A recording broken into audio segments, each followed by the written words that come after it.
This is frustrating. I spent a career waiting to give a retirement speech and lie about what a great soldier I was.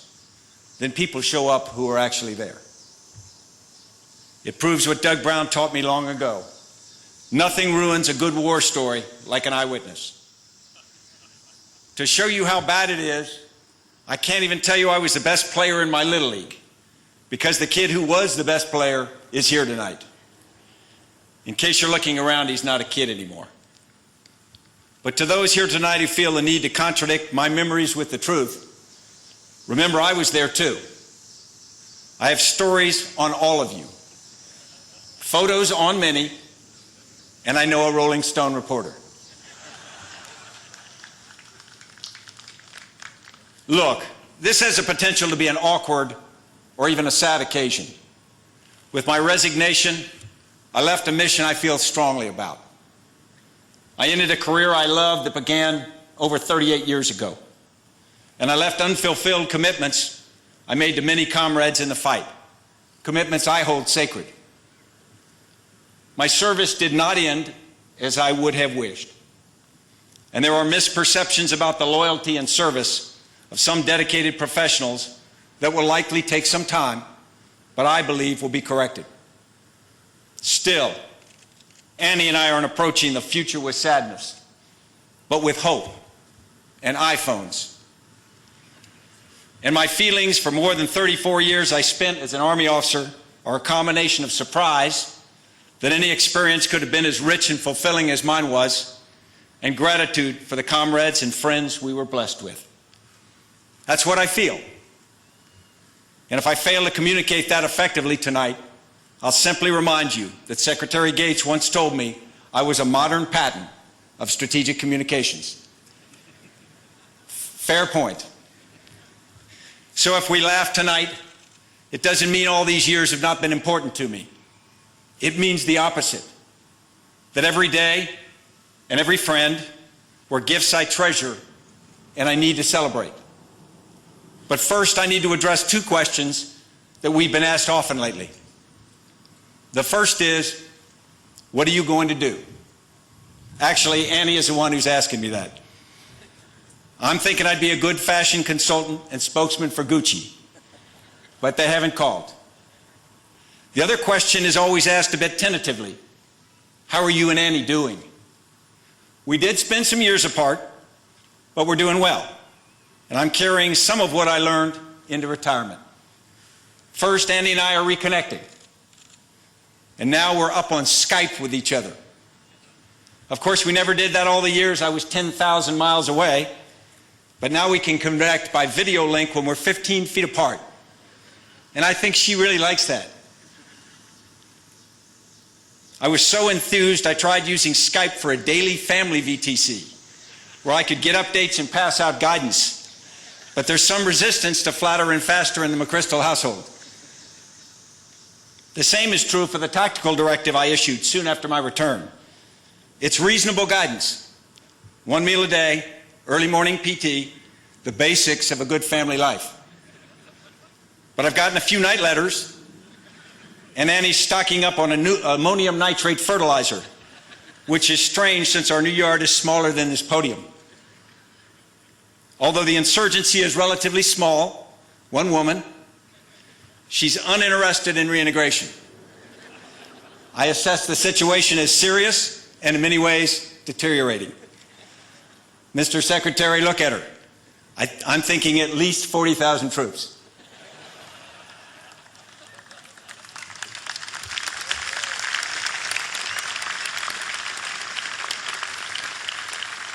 Let me thank everyone for being here. This turnout is truly humbling. Here tonight are my wife and son, my 4 brothers, 2 nephews, mentors, comrades from countless phases of my career, and some special guests whose service and sacrifice are impossible to describe with words. But because this crowd is pretty big, for good order and discipline, I've divided you all into 4 groups. Please remember your group number. Group 1 are all the people who accepted responsibility for making this ceremony work, from the planners to the soldiers on the field. And my apologies for all the time you spend in the heat. You're special people, And in my mind, you also represent soldiers all over the world. You have my sincere appreciation. The second group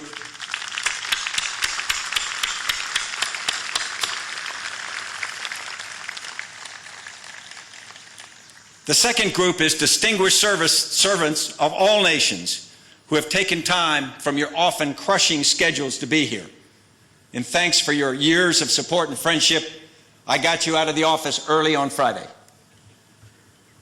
Group 3 are warriors of all ranks, and that includes many who don't wear a uniform, but defend our nation, with whom I have shared aircraft, VTCs, remote outposts, frustrations, triumphs, laughs, and a common cause for many years. You are not all here. Some of you are deployed and in the fight. Others rest across the river in Arlington. Most of the credit I've received actually belongs to you. It has been your comradeship that I have considered the greatest honor of my career. Finally, Group 4 is all those who've heard we're having 2 kegs of beer in the backyard after my ceremony. This group includes a number of my classmates from West Point, old friends, most of the warriors from Group 3, and some others who defy accurate description. Anyone already carrying a plastic cup might be considered the vanguard of Group 4. Everyone here today is invited to join.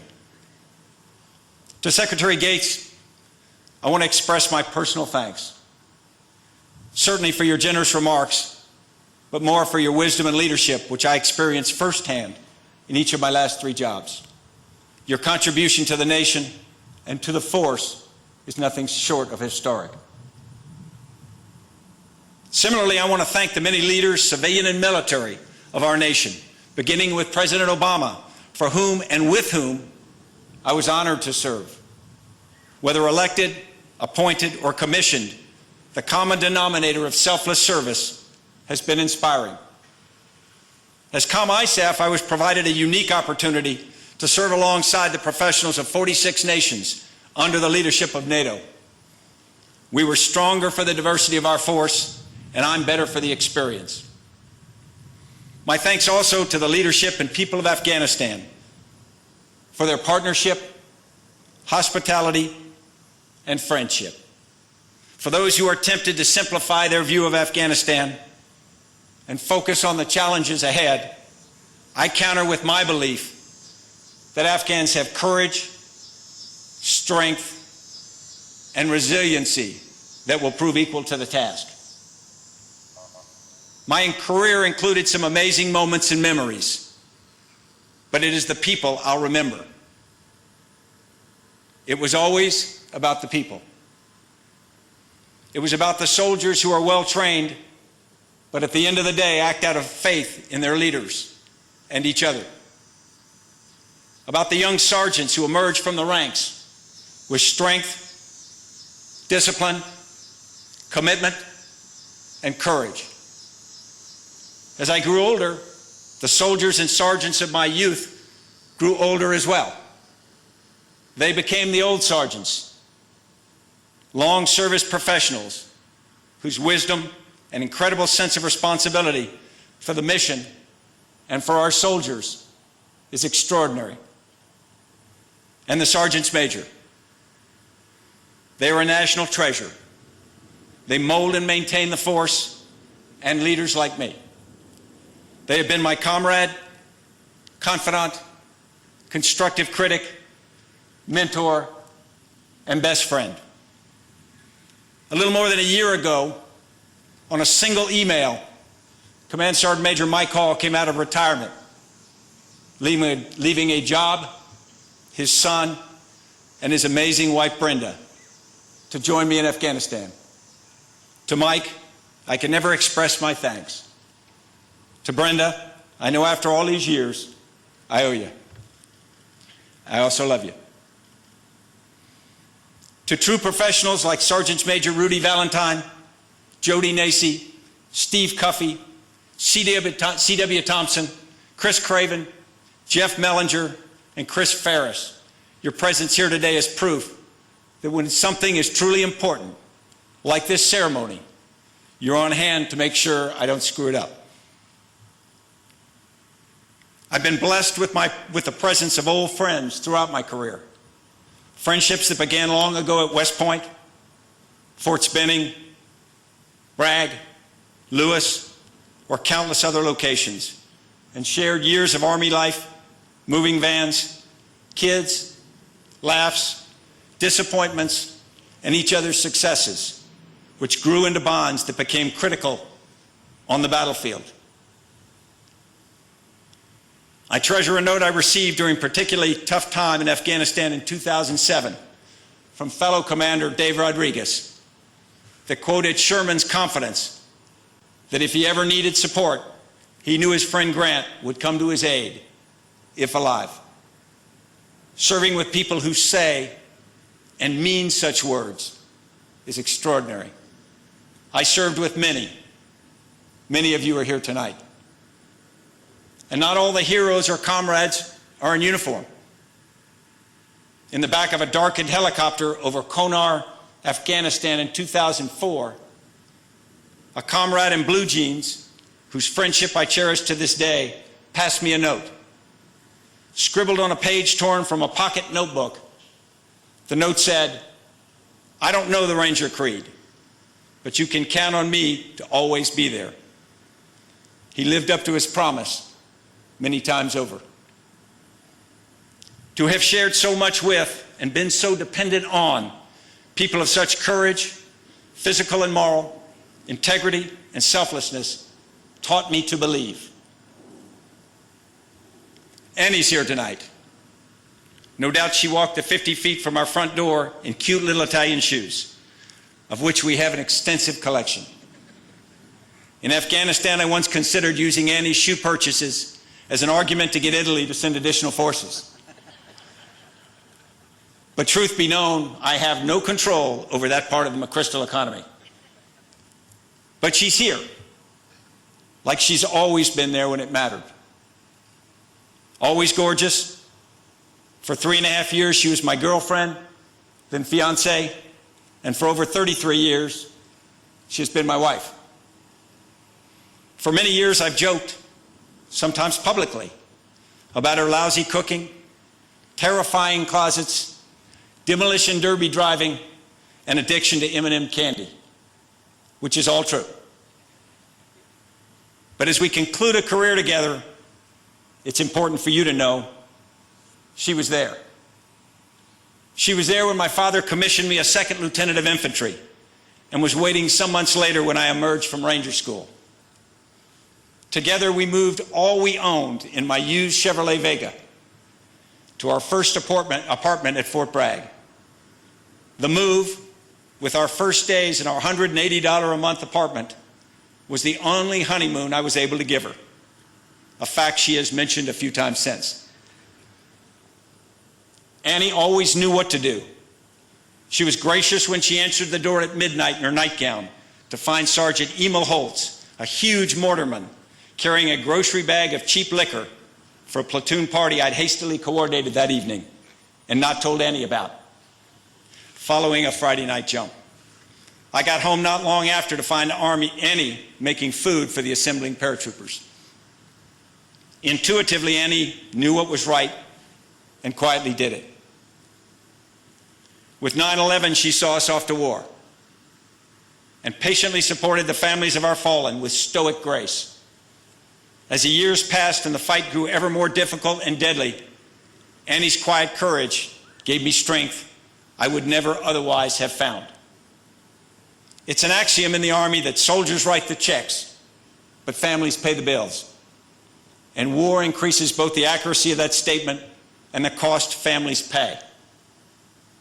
In a novel based on history, Stephen Pressfield captured poignantly just how important families were, and I believe are today. Facing an invading Persian army under King Xerxes, a coalition of Greek states sent a small force to buy time by defending the pass at Thermopylae, and were led by 300 specially selected Spartans. The mission was desperate, and death for the 300 certain. Before he left to lead them, the Spartan king Leonidas explained to one of the Spartan wives how he had selected the 300 from an entire army famed for its professionalism, courage, and dedication to duty. I chose them not for their valor, lady, but for that of their women. Greece stands now upon her most perilous hour. If she saves herself, it will not be at the gates. Death alone awaits us and our allies there. But later, in battles yet to come, by land and sea. Then Greece, if the gods will it, will preserve herself. Do you understand this, lady? Well, now listen. When the battle is over, when the 300 have gone to death, then all Greece will look to the Spartans to see how they bear it. But who, lady, will the Spartans look to? To you. To you and the other wives and mothers, sisters and daughters of the fallen. If they behold your hearts riven and broken with grief, they too will break, and Greece will break with them. But if you bear up, dry-eyed, not alone enduring your loss, but seizing it with contempt for its agony and embracing it as the honor that it is in truth, then Sparta will stand, and all Greece will stand behind her. Why have I nominated you, lady, to bear up beneath this most terrible of trials, you and your sisters of the 300? Because you can. To all who wear no uniform, but who give so much, sacrifice so willingly, and serve as such an example to our nation and each other, my thanks. As I leave the Army, to those with the responsibility to carry on, I'd say, service in this business is tough and often dangerous. It extracts a price for participation, and that price can be high. It is tempting to protect yourself from the personal or professional costs of loss by limiting how much you commit, how much you believe and trust in people, and how deeply you care. Caution and cynicism are safe, but soldiers don't want to follow cautious cynics. They follow leaders who believe enough to risk failure or disappointment for a worthy cause. If I had it to do over again, I'd do some things in my career differently, but not many. I believed in people, and I still believe in them. I trusted, and I still trust. I cared, and I still care. I wouldn't have had it any other way. Winston Churchill said, we make a living by what we get, but we make a life by what we give. To the young leaders of today and tomorrow, it's a great life. Thank you.